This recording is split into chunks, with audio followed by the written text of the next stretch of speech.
Rebonjour, nous allons pouvoir démarrer ce webinaire. Donc, bonjour et bienvenue à tous pour ce webinaire en partenariat avec Stelio et Digi. Aujourd'hui, nous avons décidé de nous attarder sur un sujet important qui est la Smart City. C'est un sujet qui nous concerne tous et la ville dans laquelle nous vivons actuellement est en pleine mutation. Pour en discuter, je donnerai la parole à notre partenaire Digi et plus particulièrement à Nicolas et Jean-Marie que je laisserai se présenter ultérieurement. Pour ma part, je suis Rémi Krief, Product Manager Connectivité chez Stelio Technologies. Pour un bon déroulement de ce webinaire, je vous invite à poser l'ensemble de vos questions sur l'onglet situé à droite. Si on peut y répondre pendant le webinaire, nous le ferons. Sinon, nous les mettrons de côté et nous y répondrons en fin de session.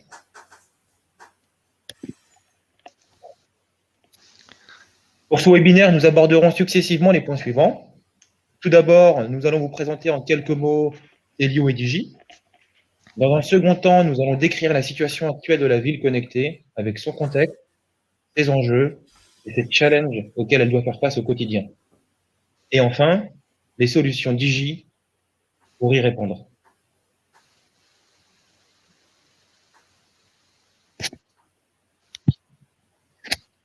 Nicolas, Jean-Marie, je vous laisse vous présenter et je reprendrai la main pour présenter Stelio en quelques mots.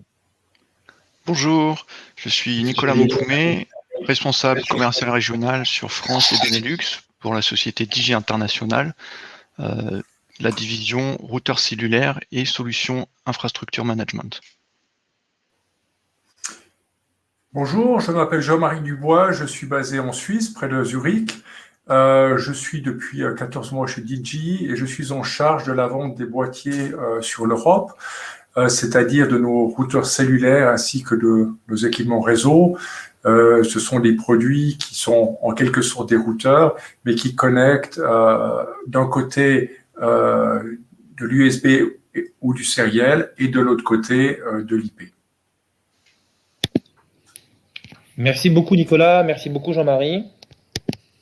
Je vais essayer de présenter Stelio vraiment en quelques mots parce que ce n'est pas l'objectif du jour. Néanmoins, Stelio, c'est un acteur important en France dans le monde de l'électronique en tant que distributeur à valeur ajoutée sur différentes divisions.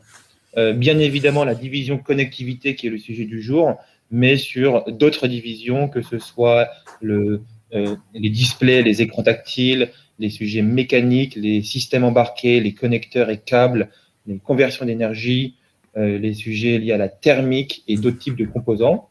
La dernière actualité côté Stelio, c'est l'acquisition d'une société italienne qui s'appelle Special Ind. C'est un acteur également dans la distribution électronique en Italie qui nous permet d'avoir une couverture européenne pour Stelio, donc avec des bureaux qui s'étendent non pas qu'en France, mais également en Europe. Et bien évidemment, nous avons aussi des bureaux en Chine, que ce soit à Taïwan, également à Shenzhen, à Hong Kong. Sur les ressources qui sont proposées par Stelio, que ce soit en avant-vente ou en après-vente, on va avoir une équipe d'ingénieurs commerciaux, comme des personnes, des product managers comme moi, qui vont porter chaque business unit. Et bien évidemment, et c'est un point clé pour Stelio Technologies, c'est que nous avons des équipes d'ingénieurs, développeurs, pour supporter l'ensemble de nos clients sur tous les sujets dont ils font face. Et bien évidemment, nous avons un accès direct au support de nos partenaires pour nous aider si nous en avons besoin.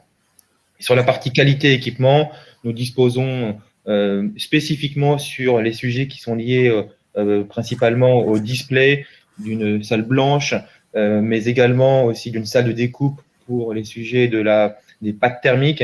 Nous avons un laboratoire, nous avons énormément d'activités et d'équipements pour aider nos clients dans leur intégration, leur conception technique.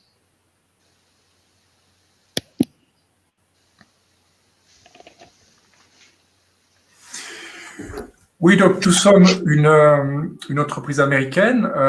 Nous venons du Midwest aux États-Unis. Nous sommes une entreprise listée au Nasdaq. Nous existons depuis bientôt 35 ans, 36 ans. Nous avons quasiment 700 employés mondialement et nous générons quasiment 300 millions de dollars de chiffre d'affaires par an.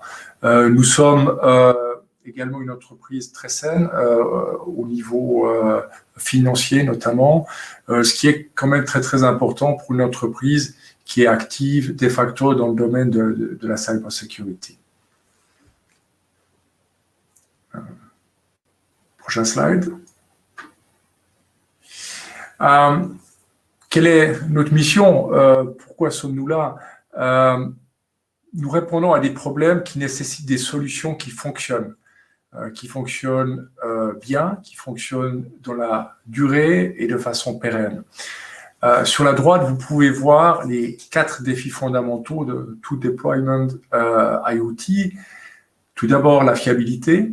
Évidemment, il faut que cela fonctionne.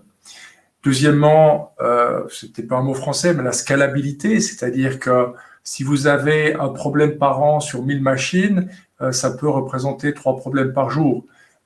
Donc, facilement le coût d'un employé.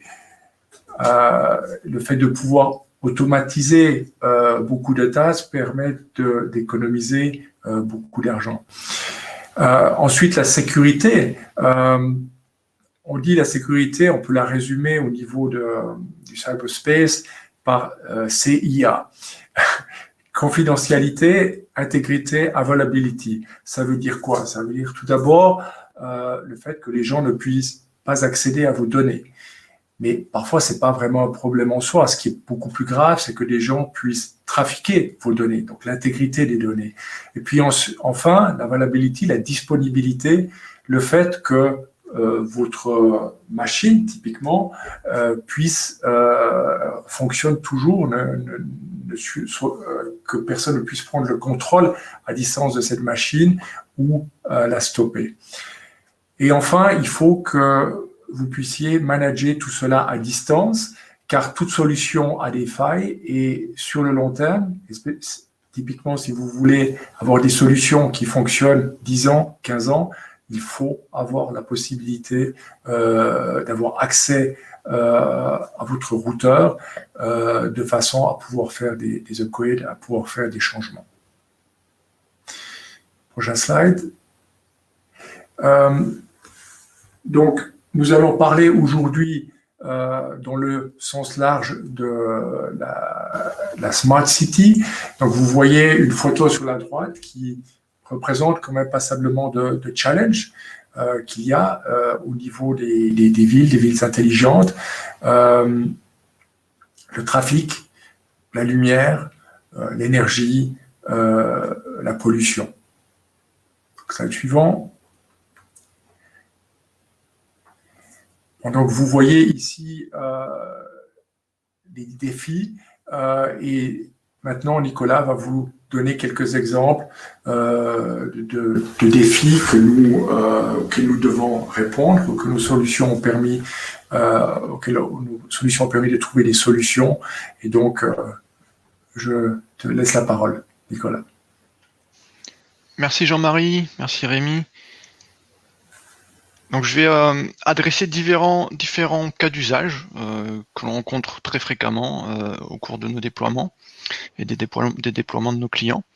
On a essayé de trouver un panel, donc on voit ici, il y en a, je dirais, une dizaine. On va essayer de les couvrir ensemble.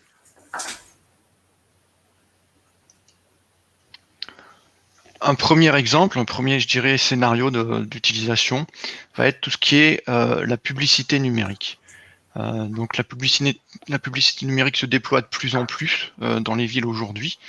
On peut voir sur la photo que ces panneaux numériques sont déployés à des endroits extrêmement variés, que ça soit au sol, que ça soit en hauteur.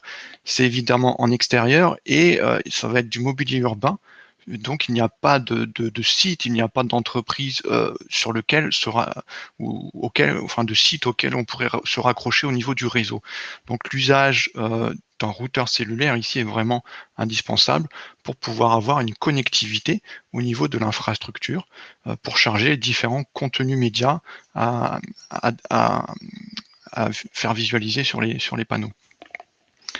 ce qui est intéressant et ce que vraiment Digi est à même de fournir à tous nos clients qui sont acteurs dans ce domaine, et il faut savoir que Digi travaille vraiment avec des sociétés parmi, je dirais, les premières mondiales dans ce domaine-là.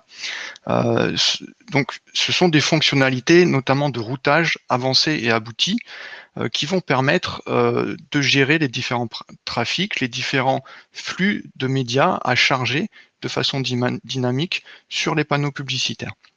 Par exemple, l'utilisation de serveurs proxy pour différencier le trafic de supervision du trafic métier, des trafics publicitaires, l'utilisation de routes statiques, de routage dynamique, de règles, par exemple de policy-based routing, qui vont être, je dirais, une manière très granulaire et très fine de gérer tous ces contenus dynamiques.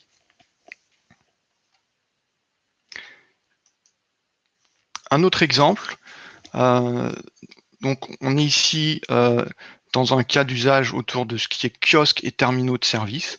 L'idée là, c'est d'avoir également de charger du contenu à distance. On va avoir ici une notion beaucoup plus d'interactivité. Il va y avoir du contenu interactif. Et là encore, se pose le problème de comment, je dirais, pouvoir installer de façon, je dirais, très souple des terminaux dans des sites sans pour autant perturber l'exploitation du site, ou du moins en s'intégrant de façon cohérente et réfléchie avec le site sur lequel le kiosque ou le terminal va être disposé. On peut imaginer par exemple une gare, un aéroport ou une station de métro. Donc tous ces sites-là vont avoir bien évidemment leur propre réseau interne, leur réseau d'exploitation. Maintenant, il n'est pas forcément évident, il n'est pas forcément non plus, comme le disait Jean-Marie, pour des raisons de sécurité.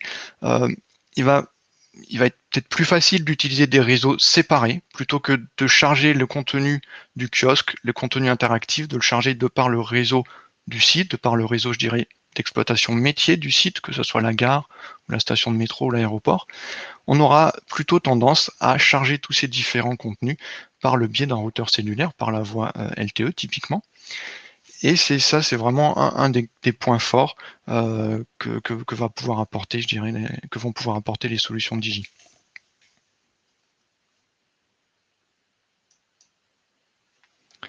Un autre exemple qui est aussi très répandu, donc dans tout ce qui est, je dirais, magasin, tabac, les systèmes et les solutions de loterie et de points de vente. Donc ça, c'est vraiment énormément de boutiques. Et là, on va voir au niveau des enjeux, il va falloir des connexions très sécurisées.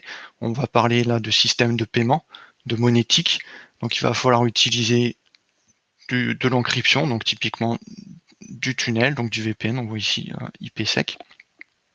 Et beaucoup de nos clients sont actifs dans ce domaine et utilisent vraiment, je dirais, nos routeurs pour avoir des solutions extrêmement sécurisées pour pouvoir gérer du trafic critique, notamment tout ce qui est du trafic au niveau de la monétique.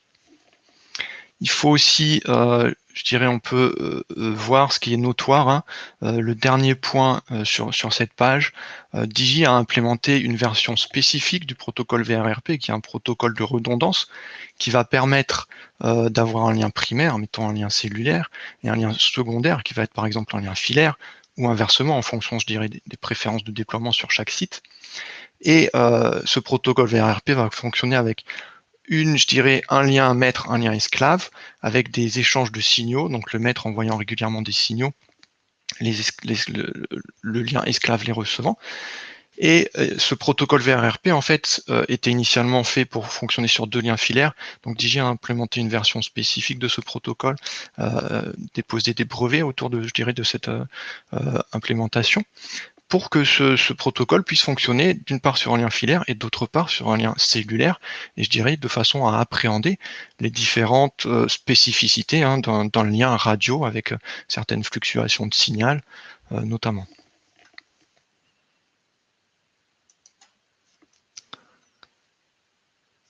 Un autre cas d'usage, donc on arrive maintenant dans tout ce qui est la gestion automatique des bâtiments, et on peut voir que ce domaine-là est très vaste.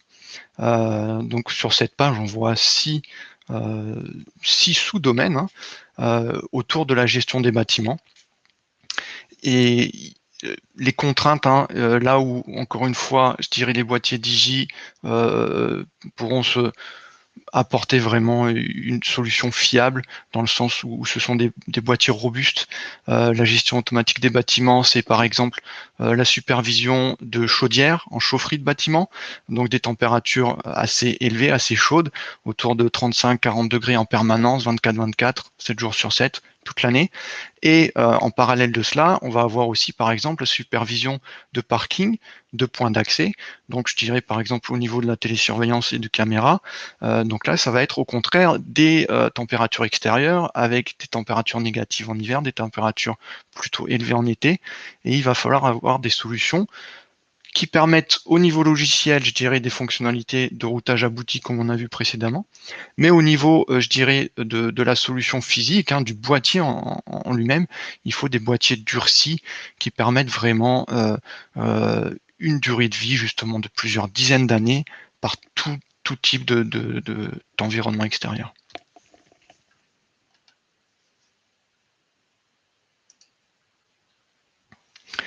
Ici, on voit, je dirais, décliné autour de la gestion automatique des bâtiments. On fait une sorte de focus sur un exemple parmi les 6 qu'on a pu voir sur la page précédente, donc qui est la gestion de la ventilation et la gestion des fumées dans les bâtiments en cas d'incendie. Et donc toute, je dirais, la gestion du système de ventilation est gérée par différents automates qui eux-mêmes vont être connectés à un PC sécurité. Dans chaque bâtiment se trouve le PC sécurité. Et on pourra aussi accéder au-delà du PC sécurité depuis un endroit centralisé. Donc on voit ici l'usage d'un Anywhere USB 2+. C'est une gamme de produits dont Jean-Marie avait parlé en début de présentation, qui est un convertisseur USB Ethernet. Et ce slide est intéressant ou emblématique dans la mesure où la ville connectée, c'est évidemment énormément de cellulaire, c'est beaucoup de déploiements cellulaires, mais ce n'est pas en fait aussi que du cellulaire. On peut avoir besoin, et on a beaucoup besoin, de systèmes de conversion, notamment les systèmes et les solutions qui vont être apportés par cette gamme de série IM, Infrastructure Management, qui vont fournir des solutions de conversion USB vers Ethernet ou série vers Ethernet. Et ici, on voit dans le petit encart en bas, donc le cabinet, avec un automate qui fonctionne en lien USB. Pour pouvoir prendre la main sur cet automate qui derrière va gérer les ventilateurs et les systèmes de ventilation du bâtiment, il faut un convertisseur USB vers Ethernet de façon à ce que l'on puisse accéder à cet automate par un réseau Ethernet. Et c'est en fait vraiment l'essence même de ces solutions de conversion que fournit Digi, et notamment ce qu'on voit ici représenter un Anywhere USB.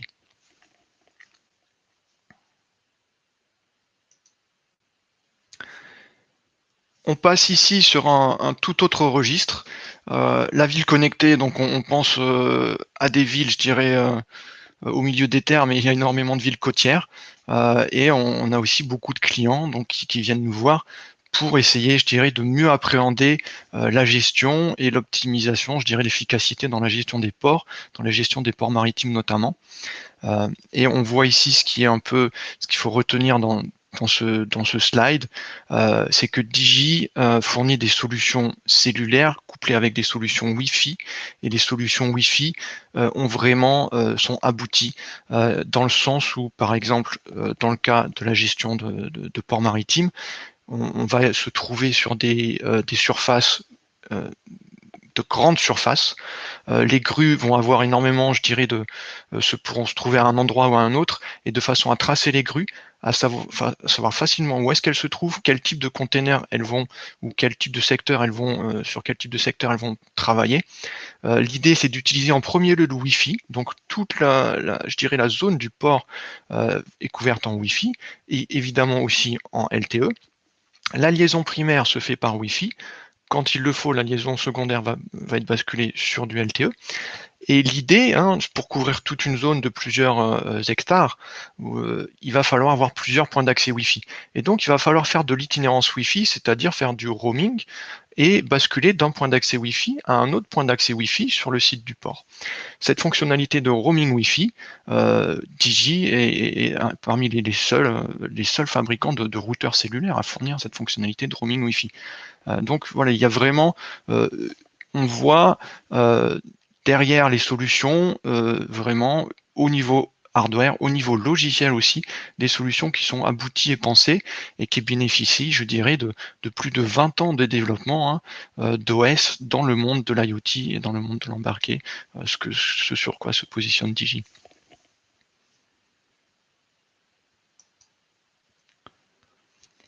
Sur cette page, on voit un exemple, donc encore une fois, on va passer cette fois-ci dans le monde des points de vente, mais je dirais plutôt dans le monde du broadband access, c'est-à-dire l'accès primaire à Internet sur un site, une boutique.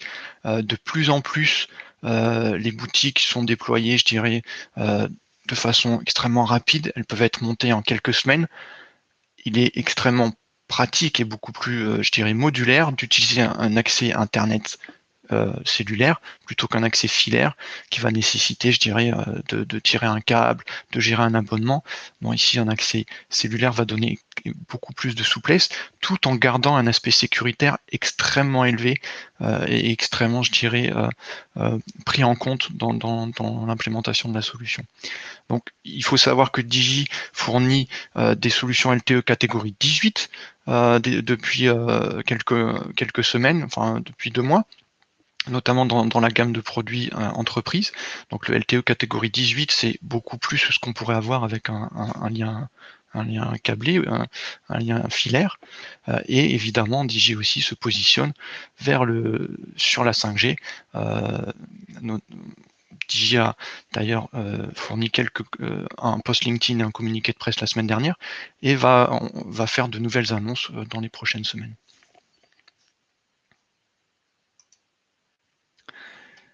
On passe sur un autre segment autour de la ville connectée, qui est bien évidemment le segment de la gestion du trafic, un segment sur lequel on ne peut pas ne pas en parler. Donc le trafic, il y a une gestion du trafic au sol, une gestion du trafic en embarqué, je dirais, dans les différents transports publics. Ici, sur cette page, on voit une gestion au sol. Et il va falloir, je dirais, pouvoir se connecter à divers équipements pour pouvoir faire de la détection de bus, de vélos, de piétons, faire du comptage. Donc il va falloir pouvoir se connecter au travers de connexions série, de connexions Ethernet, de protocoles particuliers. C'est ce qu'on va voir par exemple plus précisément dans la page suivante. Donc ici, on a un diagramme d'architecture. Il faut savoir que Digi a aidé et a participé à un déploiement notoire pour la ville de New York l'année précédente. Et ce diagramme reprend, je dirais à très haut niveau, les différentes fonctionnalités et services qui sont proposés et qui sont intégrés dans un système de gestion de supervision de trafic dans une ville, dans les grandes villes d'aujourd'hui. Donc on va voir, je dirais, un routeur cellulaire au centre qui va être relié à divers équipements, donc des lecteurs RFID, qui va pouvoir se connecter en Wi-Fi ou en Bluetooth à des véhicules de transport public, à des véhicules, je dirais, de police ou de gendarmerie, reconnaître ces véhicules par le biais de leur adresse MAC, de même des connexions à divers équipements de gestion de trafic en Ethernet ou à des caméras vidéo, ou à d'autres, je dirais, roadside units, dont divers équipements qui vont permettre de faire de la gestion de trafic, comme par exemple un magnétomètre pour différencier entre le passage d'un vélo, d'une voiture ou d'un bus, ou pour, par exemple, se connecter à un lidar qui va être en faire d'une sorte de radar à base de laser et qui va pouvoir faire du comptage par exemple, de piétons ou d'autres services de ce type. On voit sur la partie droite l'intégration avec un système de supervision et la connexion avec plusieurs types de connexions. Donc on voit un lien fibre et 2 liens radio. Digi propose des solutions qui sont vraiment redondantes et fiables dans le sens où on peut avoir une modularité dans le nombre de liens radio LTE et de liens Wi-Fi, jusqu'à 2 liens radio LTE et 2 liens Wi-Fi sur notre gamme de transport. Tout ceci va permettre de remonter les données du terrain vers le central de supervision, qui est typiquement un central de supervision spécifique, dédié à la gestion de trafic dans les villes. Et on voit sur la partie droite en bleu l'intégration dans ce système de supervision métier du système de supervision Digi qui va permettre de remonter les informations sur l'état de santé de la flotte des routeurs.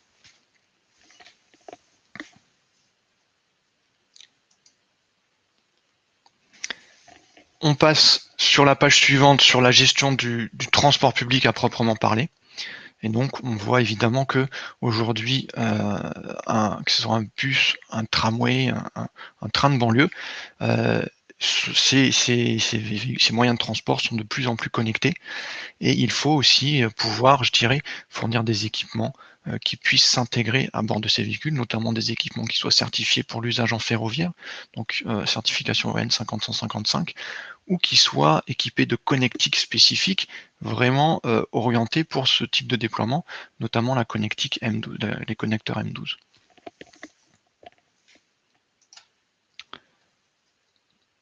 Et sur cette page, on voit hein, les challenges et les solutions apportées par les routeurs Digi.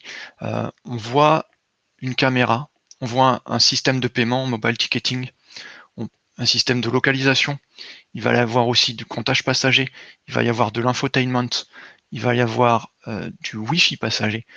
Tous ces flux, bien évidemment, il va falloir les orchestrer. Et pour les orchestrer de façon appropriée, il va falloir des solutions de routage extrêmement avancées, extrêmement abouties. Et c'est vraiment ce sur quoi nos clients et nos partenaires se reposent en venant vers nous.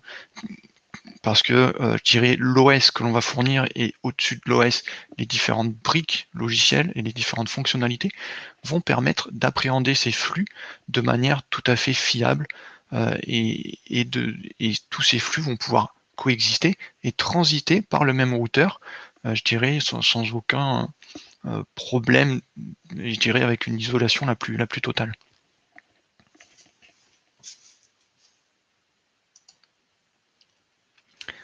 Enfin, on va passer sur un troisième volet dans les cas d'usage, qui est un volet peut-être un peu moins présent en premier lieu au niveau on n'y pense pas forcément en premier lieu, mais autour de la ville, on a toute une gestion, je dirais, un peu plus industrielle de l'acheminement de l'électricité typiquement, ou de la gestion des eaux.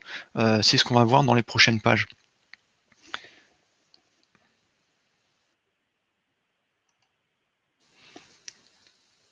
Donc ici, on a un diagramme d'architecture qui va décrire, hein, je dirais, typiquement comment est acheminé et comment est géré en fait l'acheminement de l'électricité entre la centrale. Donc on voit en haut à droite la partie génération. Et en dessous, on voit différentes sous-stations. Donc, entre l'aspect génération où l'électricité va être produite, elle va être acheminée, passer par différentes stations où la tension va être diminuée petit à petit jusqu'à arriver à des tensions utilisables en ville et chez les particuliers, ou du moins sur les différents sites où elle va être utilisée. Ces stations, donc ces transformateurs ou ces sous-stations, bien évidemment, sont supervisés en permanence. Et c'est là qu'on a un aspect très intéressant. Donc ce slide est un peu à deux étages, hein, à double échelle. Donc les partenaires et les clients avec lesquels nous travaillons utilisent et d'une part des solutions cellulaires et d'autre part des solutions réseau. Donc ces solutions dont on parlait de conversion de protocole série vers Ethernet ou USB vers Ethernet. Toutes ces sous-stations, donc les transformateurs et les sous-stations, je dirais, d'adaptation de tension électrique, énormément de systèmes de supervision fonctionnent avec des automates basés sur protocole série. Et donc, pour pouvoir les gérer à distance, il faut deux choses. Il faut d'une part un réseau Ethernet. Ce réseau Ethernet peut être soit certaines sections de ce réseau peuvent être filaires ou cellulaires. Donc c'est là qu'on voit, je dirais, l'utilisation des routeurs cellulaires. Et une fois qu'on est arrivé jusqu'à la sous-station, pour discuter avec les automates, il faut aussi des systèmes de conversion qui vont, je dirais, convertir le trafic IP en un trafic série, et dans l'autre sens, convertir le trafic série vers du trafic IP pour pouvoir ensuite remonter ce trafic vers le central. Donc là, on a vraiment un mariage de ces deux gammes de produits et qui sont vraiment complémentaires l'une de l'autre. D'un côté, l'aspect solution de conversion, série vers Ethernet, et de l'autre côté, l'aspect fourniture de connectivité cellulaire et de solutions de routage cellulaire.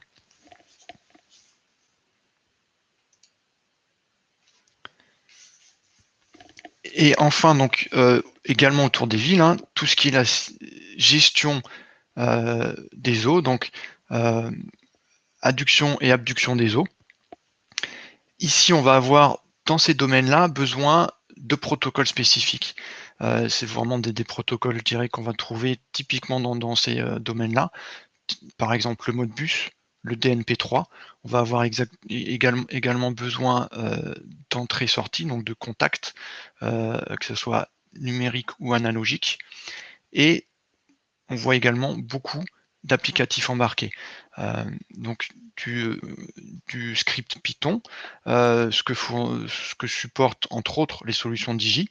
Il faut savoir que Python aujourd'hui est un des langages les plus utilisés au monde, et l'avantage je dirais de pouvoir supporter ce langage, c'est que si un de nos partenaires ou un de nos clients souhaite partir sur un développement, il va très facilement trouver les librairies qui vont lui permettre d'implémenter la fonctionnalité logicielle souhaitée.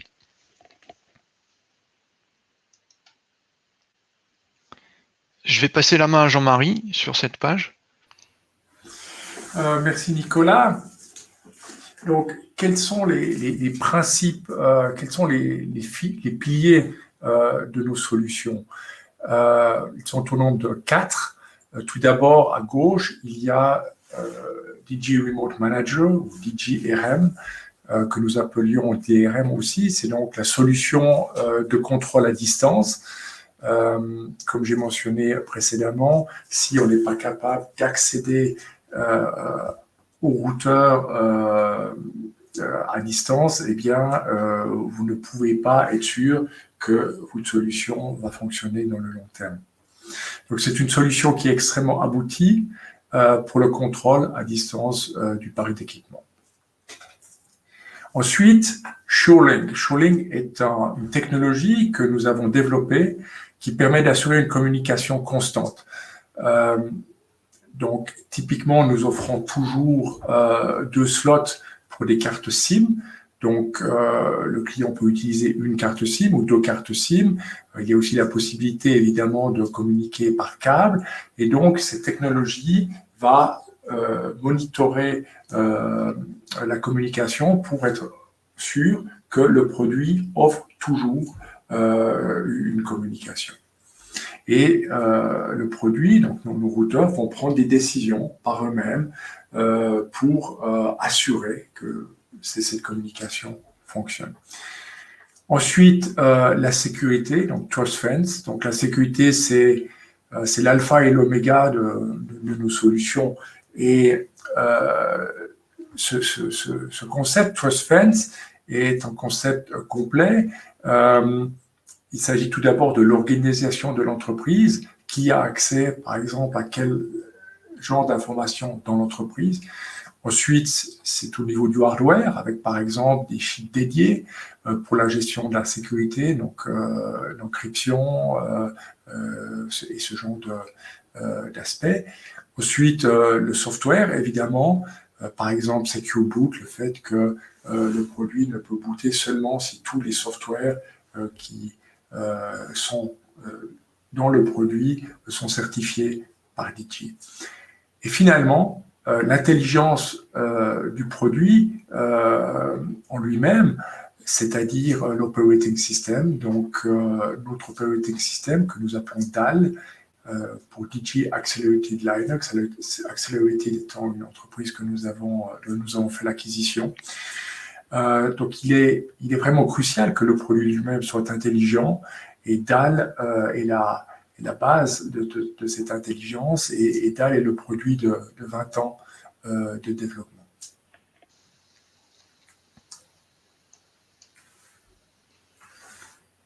Je vais reprendre la main pour les prochaines pages. Donc ici, on voit un tableau décrivant les 3 grandes familles de routeurs cellulaires proposées par Digi. On voit sur la partie gauche la famille entreprise, avec la gamme de routeurs EX, notamment. Cette gamme-là, fournissant une gamme, une variante LTE catégorie 18, et bientôt disponible également en 5G. Sur la partie centrale, c'est la gamme un peu iconique de la société, la gamme iX, et historiquement la gamme WR.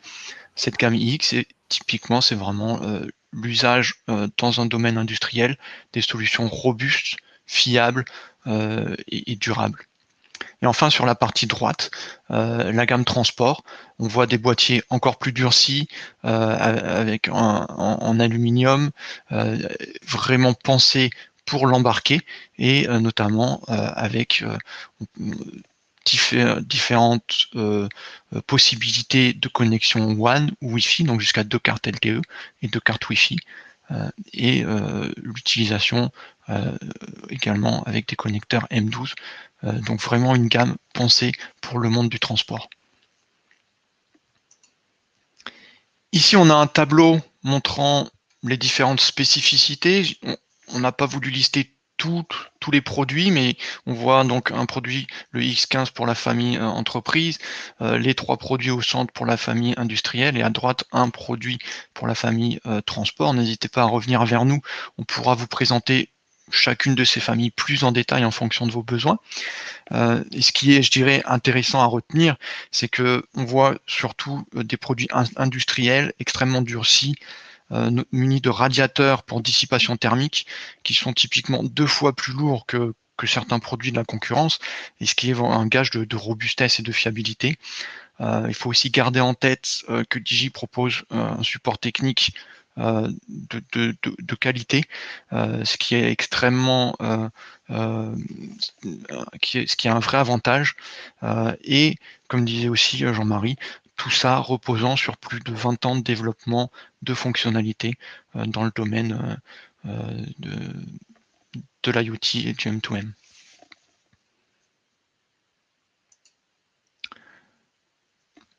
On voit ici la présentation du portefeuille produit sur la gamme des solutions de conversion réseau. Donc ici, les solutions de conversion USB vers Ethernet. Sur la partie gauche, on a des convertisseurs avec différents facteurs de forme, donc soit 2 ports, 8 ports ou 24 ports. Et sur la partie droite, on va avoir des convertisseurs série USB série ou des hubs USB industriels. Ce qui est important de mentionner aussi ici, c'est que la plupart de nos produits Anywhere USB permettent une connexion aussi cellulaire. Et sur le slide suivant, nous avons des produits similaires qui sont des produits sériels, et nous introduisons aussi, ou nous allons introduire tout bientôt, aussi des produits qui ont une connexion IP à travers le cellulaire. Voilà, et donc ce sont vraiment des produits fiables qui fonctionnent 24/24, 7 jours sur 7 depuis des années, notamment dans les stations de conversion et d'acheminement et de distribution d'électricité. Donc ce sont vraiment des produits sur lesquels nos clients peuvent compter. Et il faut savoir qu'on va décliner une variante de ces produits en 4 ports. Donc on voit ici des variantes 1 port, des variantes 16-32 ports. On va avoir une version qui va être le Connect Easy, qui va être disponible sous quelques semaines, et qui va en fait donner une variante 1 à 4 ports avec différentes interfaces MEI, donc MEI c'est-à-dire Multi-Electrical Interface, qui vont pouvoir supporter différents standards comme le RS232, RS422 ou RS485, qui disposeront d'une modularité core plugin, c'est-à-dire la possibilité de changer le type de modem LTE sans pour autant changer tout le produit. Donc on a pu, je dirais, séparer cet aspect-là au niveau hardware pour avoir une meilleure souplesse vis-à-vis des déploiements, du Wi-Fi et du PoE en option.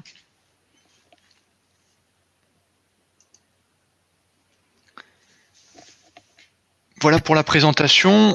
Je voudrais remercier Stelio d'avoir organisé cette réunion. Et je propose qu'on entame une session ouverte de discussion ou de questions-réponses. Rémi, je te repasse la main peut-être. Oui, merci beaucoup Nicolas, merci beaucoup Jean-Marie pour la qualité de la présentation. Effectivement, on a bien vu sur le déroulé des slides que Digi peut intervenir sur chacun des cas d'usage qui ont été cités. On voit bien également l'apport d'un partenaire comme Digi pour concevoir ces solutions connectées, à la fois sur les produits hardware, avec des produits extrêmement robustes, industriels, mais surtout aussi sur la partie software, où là, Digi a un réel plus avec leur architecture et leur plateforme DAL dernière génération.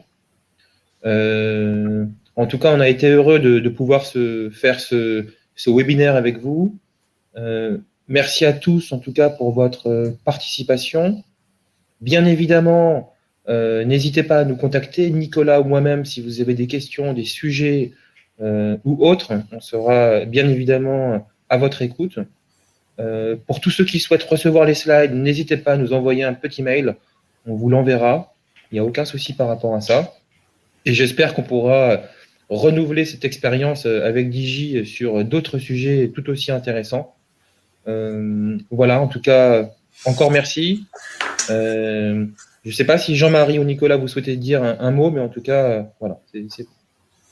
Non, merci Rémi. Ok. Merci. Bon, du coup, on peut clôturer ce webinaire et en vous souhaitant à tous une excellente journée et à très bientôt.